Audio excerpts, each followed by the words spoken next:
One thing I try to do in this business, as a fan, be emotional. As a human being, as a father, as a dad, show emotion, laugh a lot, cry a lot. But as a sportscaster, I try to take the emotion out of it. Oh, there's no crying in sportscasting. Can't. Because the more emotional I am, the less accurate I am. And you don't want some raving lunatic on the air. You turn to me and you want me to give you the straight skinny. So I want to tell you a story. Tuesday was the anniversary of 9/11, the darkest day in my life in American history and for many Americans. I watch all these documentaries. I get very sad. I get very emotional. And I was reading a story a couple of days ago where an NFL scout, an older NFL scout, loved his country, and he had to do a job on 9/11, the week of 9/11. He had to go scout. And it was a rough time in America back then. We were very sad. The city of New York had been attacked. We lost friends.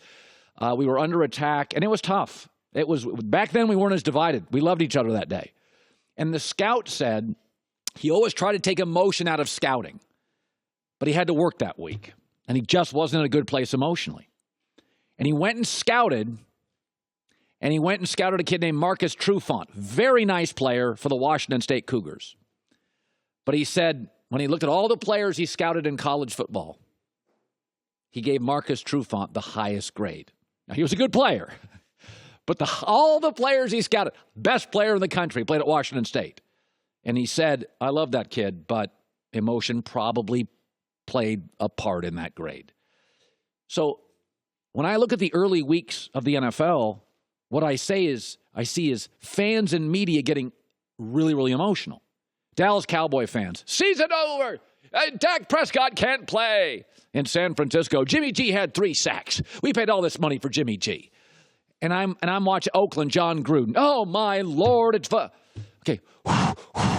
Baltimore lost last night. It was a standalone game. It was the only game on TV. Don't overreact to it. You're overreacting to how good you think the Bears are. They're not. They're going to lose at home to Seattle. You're overreacting to Sunday night games and Monday night games and Thursday night games. Folks, Baltimore, short week, on the road, division rival against a veteran defense of star players. You look at the stats from that game last night. First downs, Baltimore had more first downs. Total yards, Baltimore had more. Yards per play, even. Third down percentage, Baltimore was better. Oh, whoops, they had 3 turnovers. Why?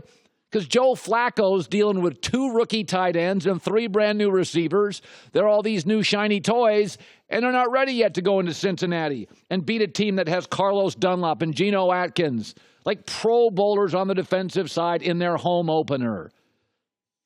Baltimore's next 4 games, Denver at home, get to play the Browns, Tennessee at home. They're going to be fine. Baltimore's a really good football team. Never forget this. When you put emotion in sports, you become less accurate. College football fans forget it. Because half college football fans went to the university, have a plaque on their wall, try to talk to an Ohio State Buckeye fan or an Alabama fan or an Oklahoma fan during a game. It's absurd. NFL fans didn't go to the University of Philadelphia Eagles. At least you can talk some sense. Standalone game, Baltimore on the road, 5 new targets for Flacco. They outplayed Cincinnati for long spots. Just turn the ball over. They're not going to be having all those turnovers later in the year. Never forget, the final 4 teams in the NFL last year were the Jags in New England in the AFC, and then Philadelphia and Minnesota in the NFC.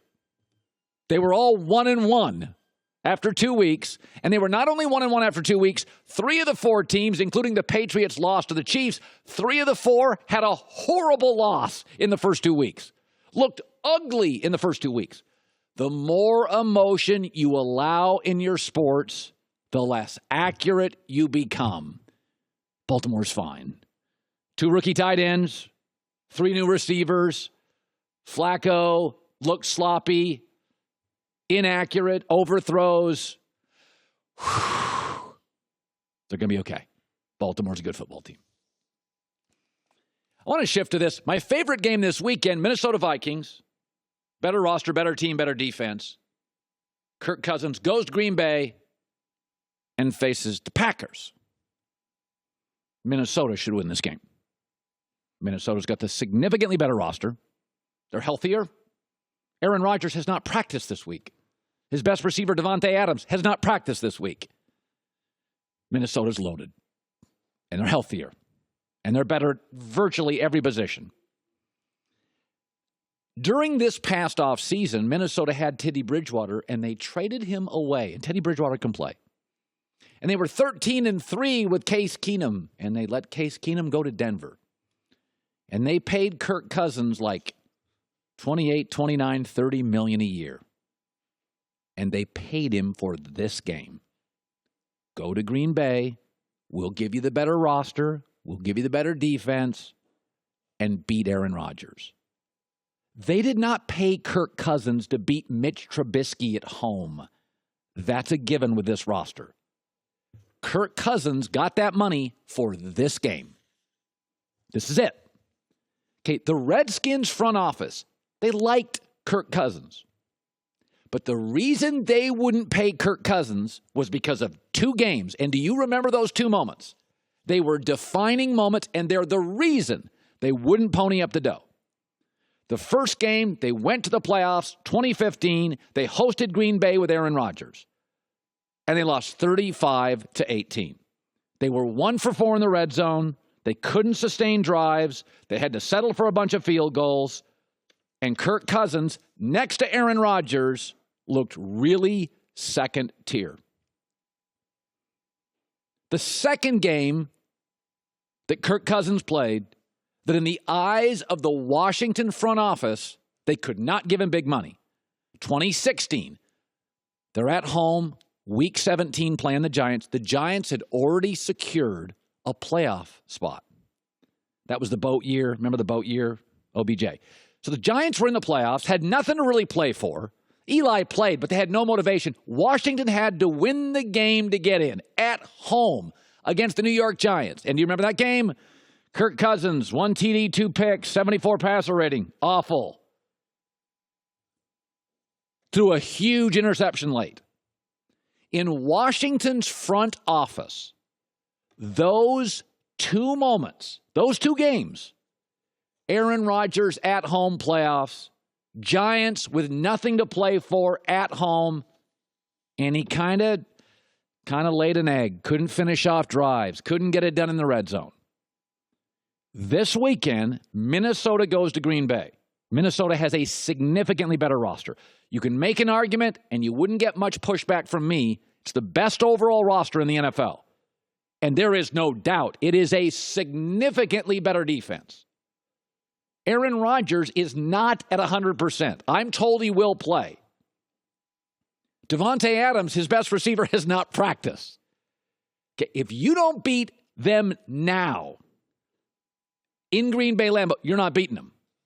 And that's why they paid you the big money. So Kirk Cousins, you just think to yourself, it's just week 2. It's no big deal.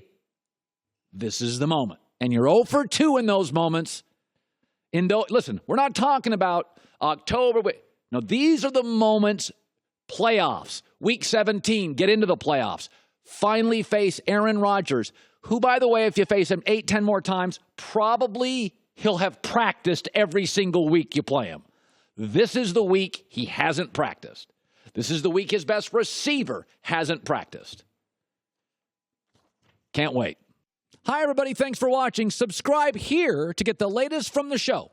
Also, be sure to check out more of the best clips from The Herd or go watch a few segments from other shows on FS1.